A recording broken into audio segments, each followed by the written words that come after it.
Well, it all started in Minnesota, where my girlfriend and I grew up, and we're both outdoor enthusiasts. A lot of the things I was into were more of the adrenaline side of stuff. I was a pretty big fan of getting scared. That led me into what's called speed flying. And speed flying is, it's very similar to paragliding, where you hike to the top of a mountain. It's all about speed, flying close to things, and more of the in-your-face action, so to speak.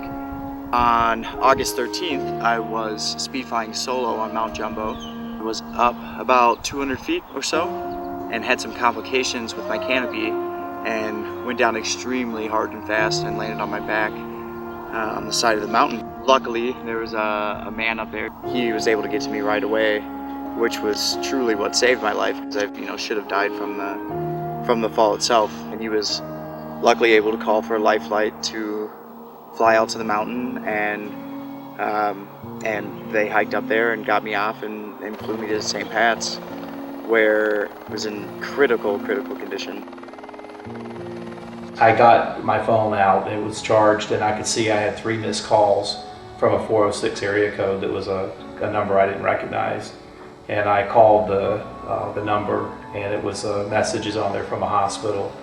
And so listening to the messages, they were fairly detailed as to what had happened, that Joe had fallen and had gotten hurt and was in the hospital, was in intensive care, and that we needed to get out there as quickly as possible. So we very quickly threw our stuff together and got in the car and started heading south to Minneapolis. By the time we actually landed in Missoula, it was 7 p.m.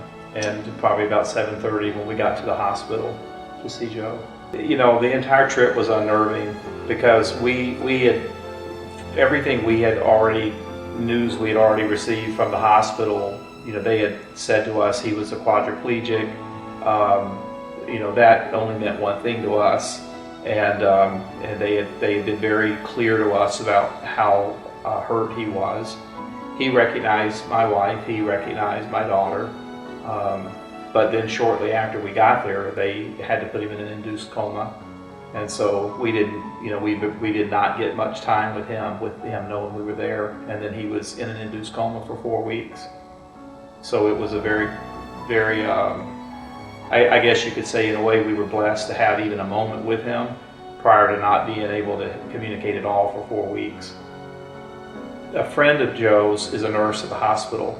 He works at ER, and he also was a speed flyer.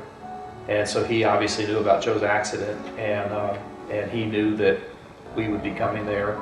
And so he arranged a room for us at St. Pat's House. And we didn't know anything about St. Pat's House. We didn't know what we were going to be walking into there either. We had never been to Missoula, so we knew nothing about that town, and it was all going to be strange to us getting there. But when we got checked into St. Pat's House, we've never been made to feel more welcome anywhere in our lives. It was an amazing experience from that aspect. They made us feel welcome right away.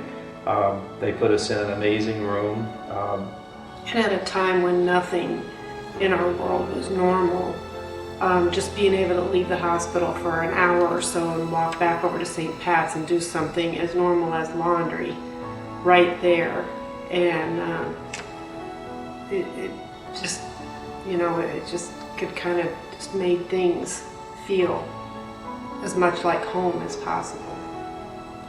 It's as close to home as you could ask for, being in that situation, and being that close to the hospital was incredibly helpful for us. We couldn't have asked for anything more. And everybody there, every worker in that place was amazing. We never left there that somebody didn't greet us in the kitchen and ask us how Joe was doing. We never returned from the hospital that somebody didn't greet us in the kitchen and ask us how Joe was doing. Other people that were staying there that had their own issues to deal with constantly were asking us how Joe was doing. It was amazing how much of a family environment that house becomes almost instantly for people when they walk in the door. It's like everybody just senses everybody else's needs. It's an amazing place. Hi, my name is Vanessa Osborne, St. Patrick House manager. It's stories like these that define the importance of the St. Patrick House. Our patients and families come to us in a time of great need, and it's our goal to provide a compassionate, warm, safe place for them to lay their heads. We have 15 rooms available for our guests, offering a warm, clean, healing environment. Here you go. It is only through the generosity of people like you that makes St. Patrick House possible. Here are a few heartfelt words from our friends and supporters. I've served on the foundation board for a number of years, and obviously St. Pat's Foundation is a supporter of the St. Patrick's House, and it's a place like home. And I'm impressed with the work that's being done. And donations are welcome. 100% of the donation is deductible. My husband and I have had the opportunity to see the benefit of St. Patrick House and the families that it has helped throughout the years. And we would encourage all of you to consider giving a donation to St. Patrick House to help families in their greatest time of need. My recovery has been really amazing. I'm still in the chair, but as far as like being alive and healthy and being at the point physically that I'm at has been quite the recovery. St. Pat's House was definitely a huge support for my whole family.